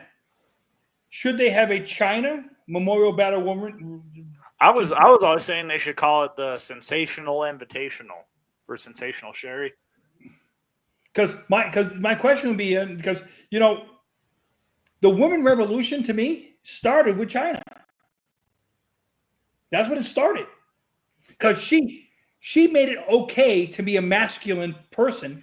They wanted to put the WWE title on her. Like, if you look that up, like, that was a thing they considered. They actually wanted to do that during the height of her popularity. Who? I don't know. It's out there somewhere. I feel like, Wait, they wanted to put the title on who? I didn't catch that. They wanted to put the WWE title on China. Like, they put the Intercontinental Championship on her. Yeah, that's why they did that, because they wanted to put the WWE title on her. So, allegedly, WWE is saying that her termination had nothing to do with the relationship between Triple H and fucking Stephanie. How could it not? They're saying it had to do with that she wanted more money and she wanted Austin money. She wanted $1 million before. What you hear from JR saying is that she wanted $1 million a year, the same as Austin. Now, and he said, Austin brings the people in. You're not. And in my mind, I'll tell you this right now. Look at the people they put her with. You're going to tell me she wasn't helping Eddie Guerrero bring people into the damn building? Mamacita? Dude, like, here's the thing. Okay, we can talk about, Macho Man, Liz. If China does not exist, wait, hold on. Wait. See, those are nooks and crannies. See, here's the thing. But we could talk about Macho Man and Liz, but without China, Triple H would not be where he is. I don't believe that for one reason. No, because not because of him and Stephanie. No. Nope. Because every time Triple H has ever been successful, go back to the beginning, he had to be with someone to get him to be successful. If he didn't have China, he would not have DX wouldn't have happened. None of this would have happened. In my mind, Triple H is where he's at today, or he started where he got today because of where he got trained and who he got trained by. I think it was a favor to Vince. Maybe. Remember, he got trained by Killer Kowalski. Yeah, Killer Kowalski. Yeah, I think maybe. I think he was the last guy that Kowalski trained that made it. Well, yeah, I think Kowalski also trained China. Yeah, that's the thing. I last guy. Gotcha. Fair enough. And that's the thing. I think had China not have happened, I don't think we get Triple H. I don't think we get anything to do because with Macho Man and Liz, you can make the argument that Macho Man would have gone, would have been successful. But he was successful well before Liz. But exactly. The thing is, but with China, every big Triple H storyline in the beginning had to do with China. China was a big part of that. But what Liz gave Macho was a sympathy. Yep. Yes, he's this horrible heel at times, but how can he be that bad when he has fucking Liz? Listen, Liz is there. You guys got to remember, too, for 2 years, when Macho Man first started in WWE, for 2 years, okay, right up till the time, I want to say up until the night where Honky Tonk Man smashed the guitar over his head, okay, Liz had really never been involved in a match. She ran out to the locker room and bring back who? Hulk Hogan. Up until that point, you never really saw her get involved. And then at SummerSlam, she gets up on the ring apron, takes off her skirt, and it freezes, DiBiase and Andre, whoever they was in the ring with. So they used her in such a limited capacity sexually. Okay, her sexually so minimal. Yes, but Savage would use her. He would use her as a block, a la Goldust and Terry Reynolds. Yeah. Okay. He would use her as interference, but she never really got involved until that Honky Tonk Man angle. And then WrestleMania 4 happens, the setup WrestleMania 5. He goes after Hogan because he says, the jealousy thing kicks in. You have. Well, and the best part about that was something eyes. Well, and she was involved. Lust in your eyes. Yeah, no, she had. Yeah, he was lusting, but like she was like the focal point of that whole storyline. But like during the match, like she only got involved when she needed to be. It wasn't like the crap. Now, mind you, don't get me wrong. At 110 pounds, and I might be giving her 110 pounds. Yeah, it's like I don't even think she was that. Okay, you can understand the reason why she didn't get involved. Oh, of course. No, But again, I'm talking about like I'm being not just involved. talking about that, but if you look at the way she dressed, the way she carried herself, she wasn't popping tit out all the fucking time. She was. No, look at what she wore. She would wear these sequin dresses with the Dude, she jewelry. looked like a god. She looked like a goddamn angel, dude. Like she was great. I always loved her. Now, let's be honest. You have a counter to that. Sensational Sherry, that was a sexual woman. She didn't give a 100%. Like, and she was the best. She was the best counteract to Liz's whole fucking absolutely. Thing. Well, and that's why. So we were talking about this last week. Like, there's nothing like, or like, there's no female managers like that anymore. Like, it's such a lost. But she could get in there and fucking do the job as well. Well, and I feel like honestly, they could give. You have Scarlett and Karrion Kross. I feel like Scarlett could be that, but they just don't. I'll tell you this right now: if she could have wrestled better, if she could have done something more than laying her back, Sunny wasn't too far behind in the managing department. But I know you want me. Well, I mean, if you just look at her Smoky Mountain stuff, like if she would have been good in the ring and like the worst thing that ever happened to fucked over Chris Candido as much as she did, like that's what I'm gonna say. That's the worst thing that ever happened to her. Him dying was the worst thing that ever happened for her because, in a way, even though she screwed his mind and stuff like that, literally, I think it took a toll on her too. Where I think she's going to rot in a jail cell for the rest of her life, maybe deservedly so. Oh, I think the drugs have something to do with that too. Like I said, maybe deservedly so. I mean, like if you just listen to like anyone that's ever talked about Chris Candido, like there's always like, yeah, he was the best guy, but like once he got with her, or like like there's always that little asterisk when anytime anyone talks about Chris Candido, it's I go back to the movie that pussy power. The Water Boy, Bobby Boucher's mama. Women are the devil. The devil. Yeah. But I like this. I like this. No, because she's the feminine version of China. Because no, she does. I'm going to tell you why.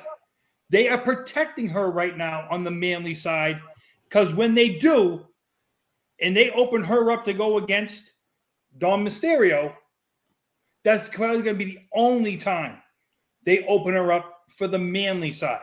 I don't think they're going to do that, to be honest. Like I would have that match. You gotta. Yeah, you've already built that. I feel like you have to. I hope they do. But they're protecting that because every time some shit used to go down with a Judgment Day and the guys started getting the upper hand, she would step up, hit me. I'm a woman. They have been playing like if it was China. Remember, she was no fucking stranger to getting a fucking Stone Cold Stunner. And that's why. And you gotta look at it like this. Like Rhea is very like if you look at her in ring ability, she's better than most men on the roster anyway. Well, think about it. Like what's the one problem that's been going on with Rhea lately? That most of the men, like there's a lot of the guys that have the same problem. Injuries. She's becoming injury prone because of what? She's not acting like one of the women. That's the problem. They built her to be this feminine woman.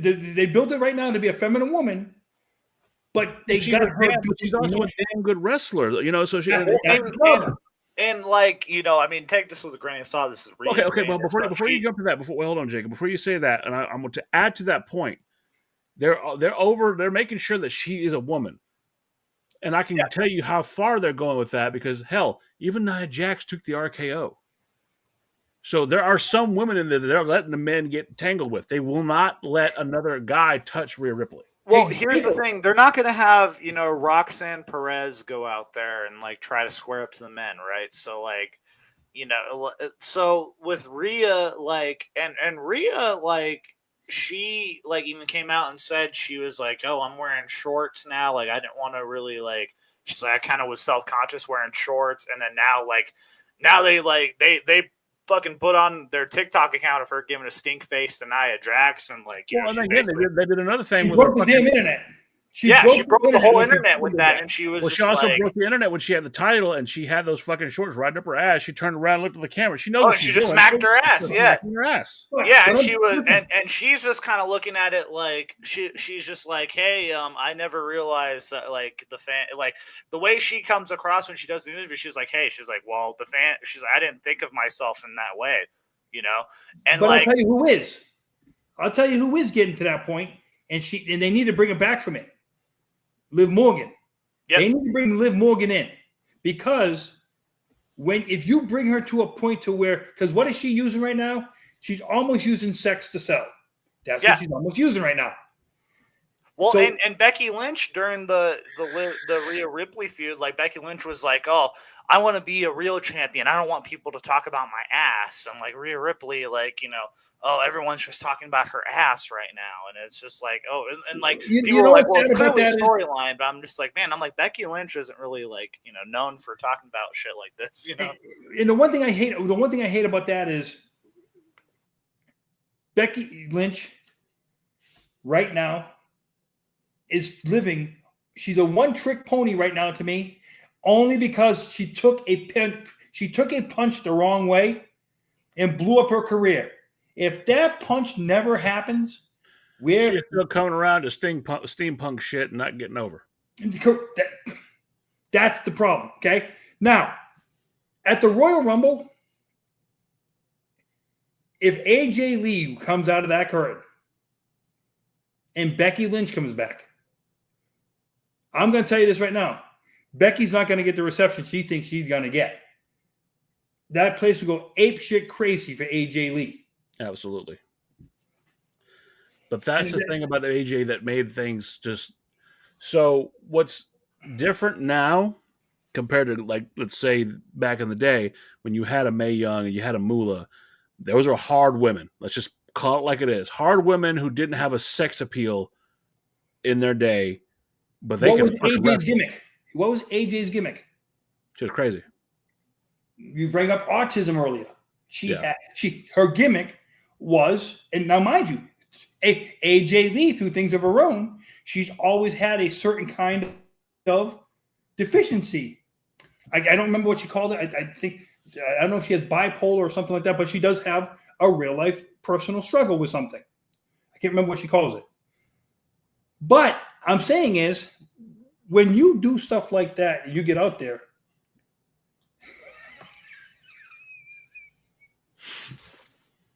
But when you get out there and do something like that, and you can overcome your disability and actually perform in that ring, and you know, there's some people out there who will tell you, when I walk through that curtain, I'm a different human being. When I come back through that curtain and it's time to shut that down, I'm scared. I'm scared. I don't know where I'm going to be. I don't know what I'm going to do.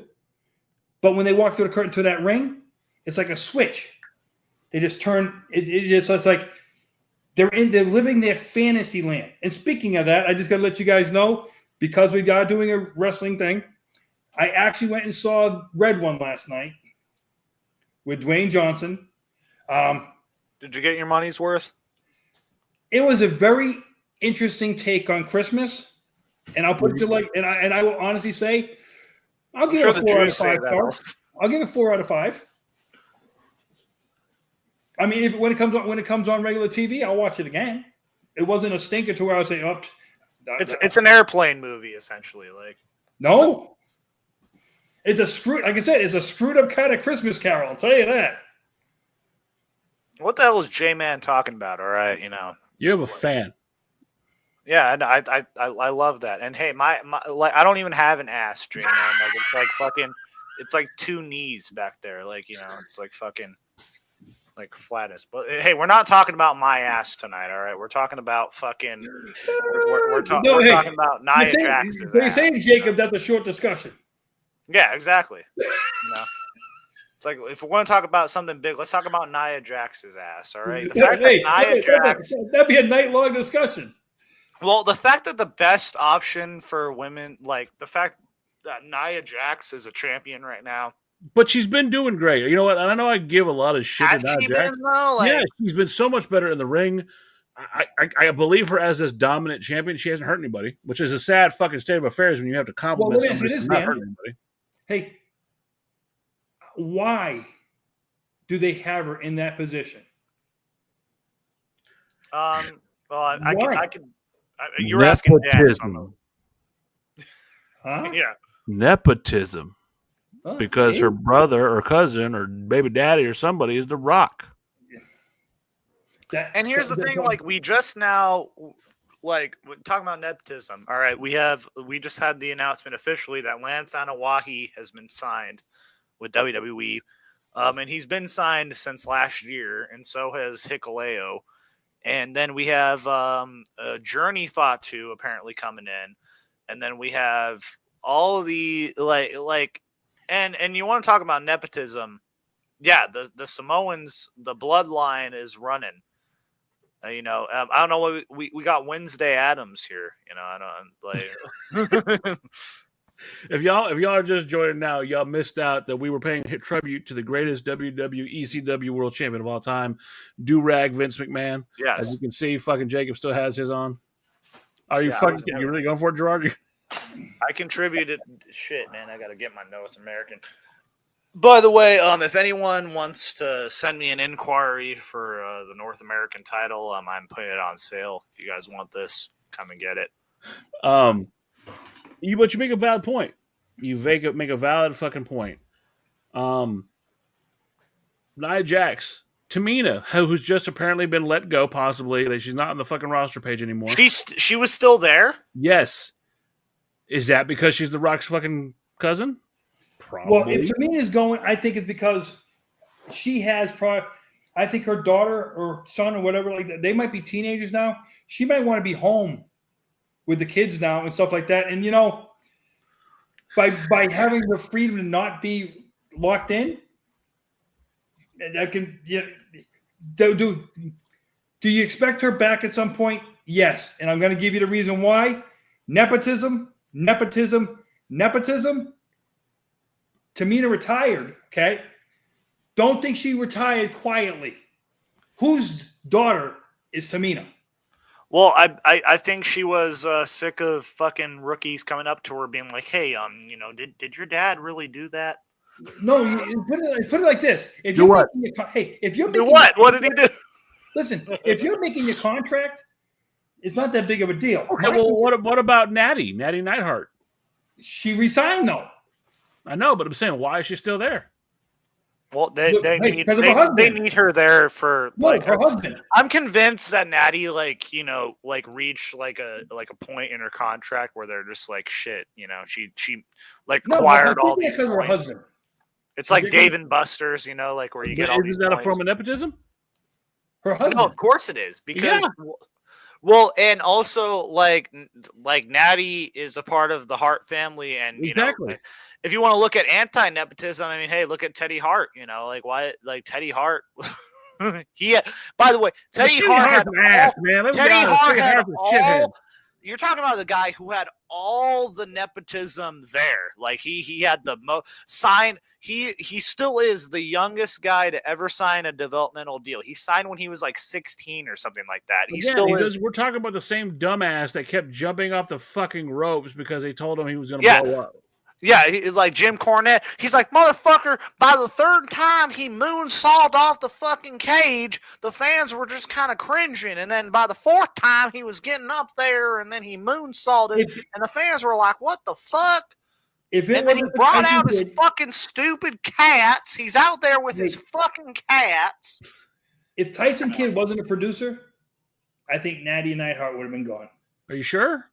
You don't think they would have been doing the fucking job for her just to fucking because she's a heart? No. Hey, you don't think she didn't accept she accepted a big time deal to not sign with AEW? About it, Jacob.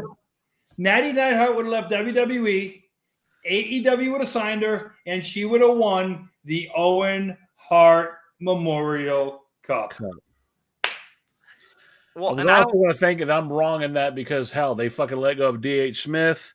and then let it go. Like, I mean, he's uber talented. No one's gonna tell me that fucking D.H. Smith isn't talented. They literally signed Davey Boy Smith for like 2 weeks and then they got rid of him. I don't know what the fuck was up with that.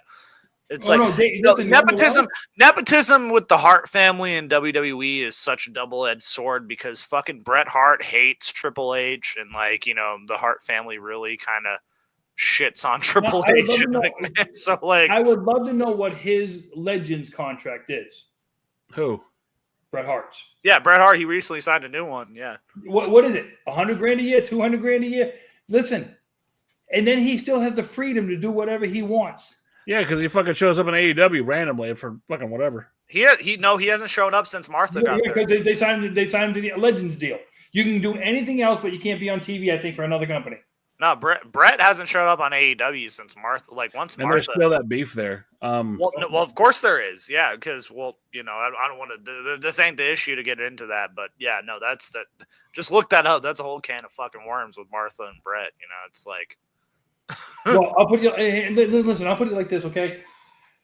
Does Brett have a legitimate issue? Absolutely. He was my brother long before he was your husband.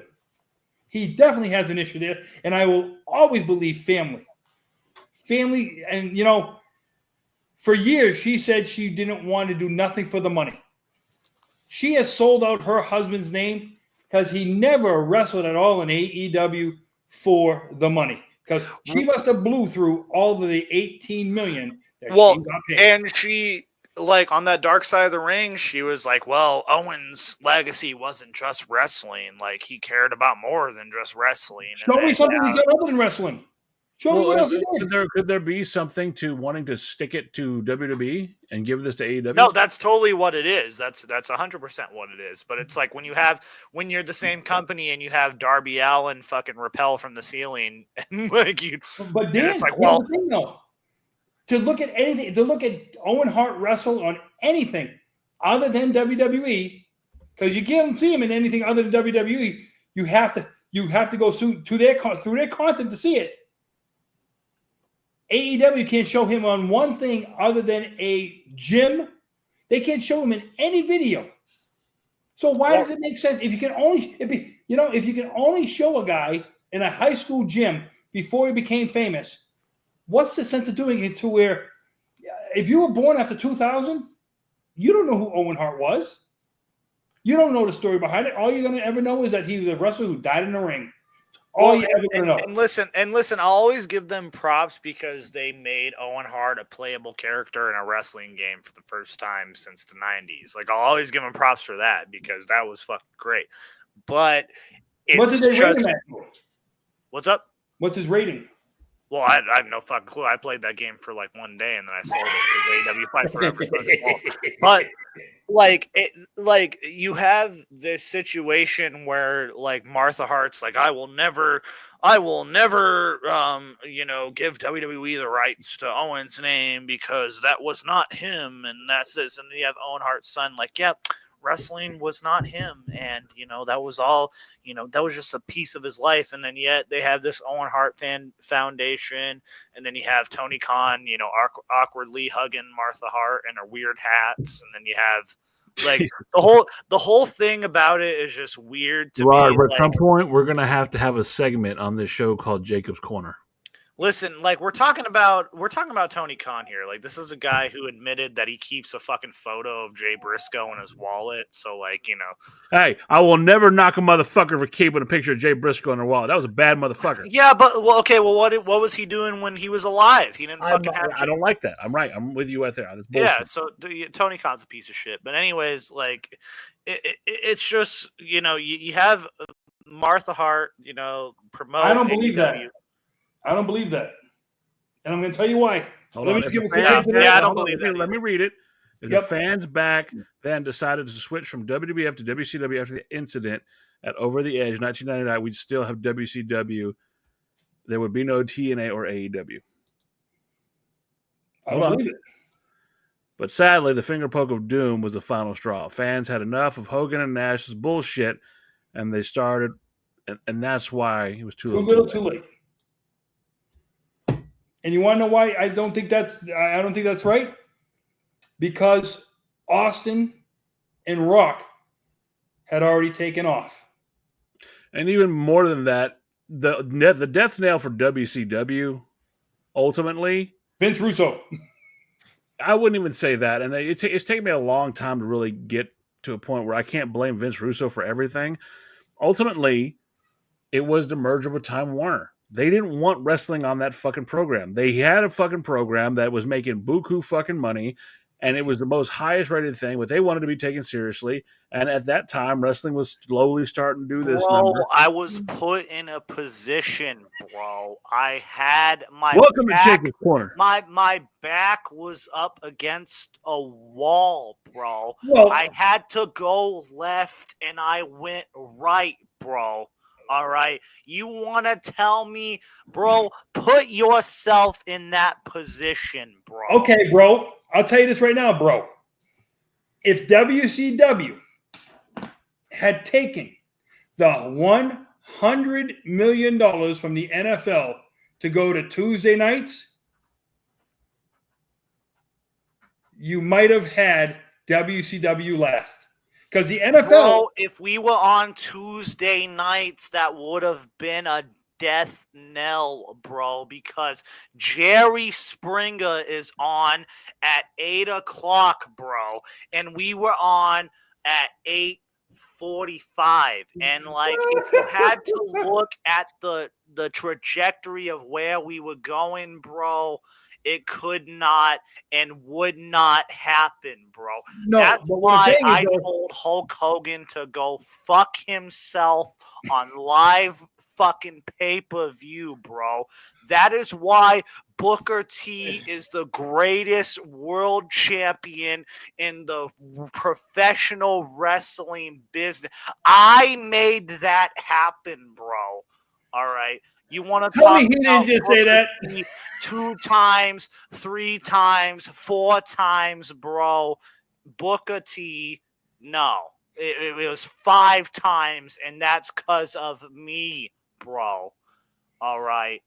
But no, that the $100 million that the NFL offered, either one of them, if either one of them had jumped at that $100 million, I think that show, because they would have had 100 million reasons they could have done whatever they wanted. Remember, back in those days, these guys were only making that kind of money. But they would have had $100 million, which means they would have paid nothing for television. Plus a time slot that nobody else could fuck with. Correct. They would have been by themselves. We would have had 3 count on prime time, bro. I'm telling you. Gregory Helms, up in front. Shannon Moore. It was fucking beautiful, bro. Evan Courageous. Evan Courageous, bro. You want to, you got to see like a little bit after that. Bro, hold on, bro. You know who puts asses in seats, bro? Fucking topless Evan Courageous. I mean, him with a manager like Tank Abbott. You're going to fucking still... You guys don't get to talk enough about. What was his buddy's name there? Ed Ferris or something like that? Ed Ferrara. Ed Ferrara. Yeah. Now, I happened to be up in a town this weekend. I passed through it.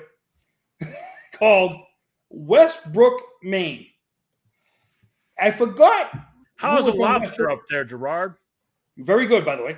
Westbrook, Maine actually happened to have a very famous wrestler come out of it, who is part of a group, okay, who imitated white breakdancers. One was called Brian Christopher. The other one was called Scotty Too Hottie. And of course, Dan's favorite guy, Rikishi. He's all right. And so my thing when I thought about it, like, that's something that that's part of the wrestling thing. 3 count, thank you. That's part of the thing to where when we were seeing guys like that perform, were they before their time or after their time? Because of the whole genre of it. Breakdancing was an 80s thing. Was that before? The after that time wasn't even there. They weren't bro. really breakdancers though. They were just hip hop white guys who. Let me tell you something, bro. It's not a coincidence that right after 3 Count fucking came out, that NSYNC blew up, bro. I'm just saying, it's not a coincidence, bro. I'm just saying, Justin Timberlake modeled that after fucking Shannon Moore, bro. I'm just saying. Listen, hold on. Hey, what if we make Stevie Richards a therapist, bro? Could you imagine this with him with the 3-man band? Oh my God, him with the 3-man band would have been. Oh, that would have been the 3-man band. Hey, listen, don't shit on 3MB, all right? That was over. No, hold on. Why should we not shit on 3MB? Because listen, man, that was the best thing Drew McIntyre ever did.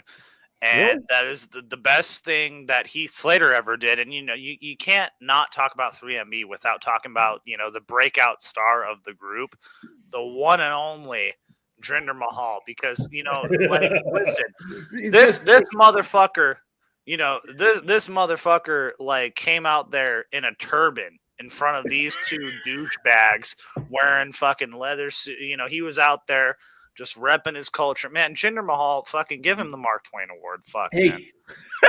I know I got one last thing to bring up when it comes to the racism. J-Man, okay, so here we go. All right, so J-Man, is that a threat, my guy? Because listen here.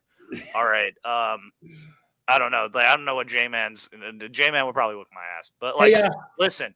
Dan, the one and only boxing event we're gonna have, the Marks podcast, J-Man versus me. Let's go. Hey, the one thing we forgot about, and we need to get to this, okay? Because in today's wrestling world, and I have to bring it up, does the Mean Street Posse coming out with the card? Yes. Talk shit about Pete Gas. Yes. Joey immediately gets over. Pete Gas immediately gets over. Joey Gas, come on. Next week, we're all wearing white shirts and pink sweater vests. Come on. It's about to go. Look, man, there's not enough fucking sheep in this country to fit me a sweater vest. What I'm saying is, though, the elite white kid, having those guys come out, does that get over today, or does it get booed right out of the building, or does it not get over at all? I think it gets over huge. I think it's hilarious. I think people laugh their asses off, especially if it's a WWE audience. They hear that original Greenwich do, and they come out. I'm fucking marking out for Pete Gas and Joey Abs. Okay. The other one is when Pat Patterson and Jerry Briscoe. Okay. All right. Well, I mean, I think we're talking 20 million pesos. I don't think. What's that, about $10? Okay. Who was Pat? I'm trying to remember the name. Pat Patterson, Jerry Briscoe. The Stooges. The Stooges.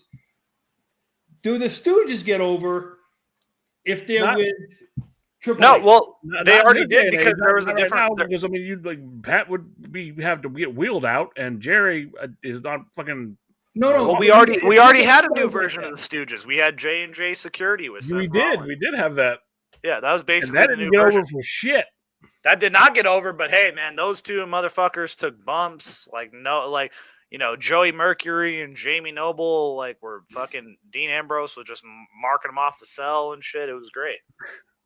But we're getting about that time, and like I said in the post on Twitter, X, where the fuck they call it now, and the community post for this channel, we do have a bit of an announcement. We did make it a good run. I think this is episode 8. We almost made it to 10, but sadly, we're going to have to call it quits. Like I said, we've had a good time and scheduling and whatnot. So because Gerard is leaving the show next week, just for next week. We'll be back fucking after that. Fuck that shit. We're having way too much fun doing this shit. I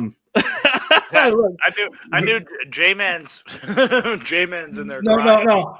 So you guys know, I'm on vacation next week. I'll be in Florida, and and my wife. Whether you're going to the fucking wang of the country like Florida, whether you're going to fucking Staten Island, Long Island, whatever. If you're going to the fucking Panhandle of Texas, whether you're going to fucking Oakland, California, wherever you're going, you carry the fucking name of the Marks Podcast with you, and you tell those motherfuckers go fuck yourself, even if they live in a retirement home. No. I like I said, so this weekend was my anniversary with my wife. So next week, because I still have to work, I'm taking her on vacation next week. We're going to Florida. For the first time in 32 years, I won't be around my family for Thanksgiving. I'm actually going to go with my wife and go do something with her family for Thanksgiving. So, I'm sorry, Florida. I'm sorry that you have to get a hold of this man. I'm sorry, Florida, that he's going to bring your property values down as soon as he hits the fucking plane. So, Florida, enjoy Gerard. I get to go enjoy it. I'll be in Miami Stadium watching the Patriots, New England Patriots and Miami Dolphins. I might be hanging out with a rated R superstar announcer and, having some fun next to Hogan's Beach Shop in Clearwater, Florida. You have to go to Hogan's Beach Shop. Come on. It was pretty cool. I did get my Andre shirt there. Yeah, but you went to the one in Orlando. I've been to the one in Orlando. I've never been to the one in Clearwater. I'm going to go to the one in Clearwater. Tell me how it is, because like I said, I got photos of me with the actual fucking Thunder Lip sculpture and all that other shit. But no, I mean, I owe it to her. It's we do an annual thing. Hey, yes. Somebody go. Yes, hey, man, yes. He's going to be. If some of you don't know, that Gerard is actually, we call him the inside man for a reason. Well, he's going to go inside somebody. Yeah. Yes, I still do converse. I agree with you. We all agree with that, dude. Don't get me started, J-Man. J-Man, if you want me to rant until the end of the show, like that's for J-Man, just so that you know, I don't know where you live, but if AEW ever comes to your town, there's a chance he could be there. He does work. He does work better than fucking Justin Roberts. Better than fucking. Hey, Yapper. Yeah. And they literally have Melissa Santos there, and they haven't had her done shit. She's amazing too. Yeah, they literally have her under contract, and she's not the main ring announcer. I don't know why. Well, I'll tell you what. When Samantha Irvine walked out the door, the first phone call they should have made, not to Lillian Garcia. Hi. Yep, I agree. Because now we have the containers match coming in. We have the number one container match. That being said, though, like I said, so Gerard's not going to be here next week, so we're going to take a week off. But we'll be back the night after Survivor Series. We'll be back the night after Survivor Series, covering the results of that, and we're going to have a little bit of a change. We put some work into this, and I think we're all happy. Oh, wait a minute. What?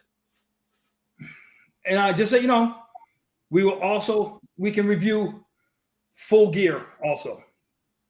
So we'll have Full Gear and Survivor Series. Who gives a fuck about Full Gear? No one gives a fuck about Full Gear, all right? The only one who cares about Full Gear is fucking Orange Cassidy, fucking sitting there training, I get a world title match. That's the only one who cares about Full Gear. Nephew, by the way. Anyway, that being said, we love you guys, and we appreciate, we started doing this for fun. Like we like this. It's just, Gerard's my friend. Jacob's my friend. Me and Jacob always wanted to work together, and Gerard was a perfect fucking third man for all this. So it just kind of worked together. We enjoy doing this. We talk about this shit throughout the week about what we're going to talk about. None of this is fucking scripted. We just fucking run our fucking mouths for 2 hours, and y'all put up with us. And it's been great. So what I'll say is this: you'll be seeing something completely different when you show up next 2 weeks, and we're going to leave y'all with that. It's season 2, motherfuckers. That being said, the other thing before we go, guys, just so you know, for all the people out there, when we do it, by having knowledge of being in the back, I can actually tell more things that probably went on behind the scenes than a lot of other people can, that just do a lot of speculation, hoping you click on them, hoping that they give you something that they're pulling out of their ass and they don't actually know. So, take it for what it's worth, and always remember, innocent until proven guilty. Absolutely. That being said, I'm Dan. That's Gerard. That's Jacob. We'll see you in 2 weeks. Hopefully, you'll like the new intro. Later.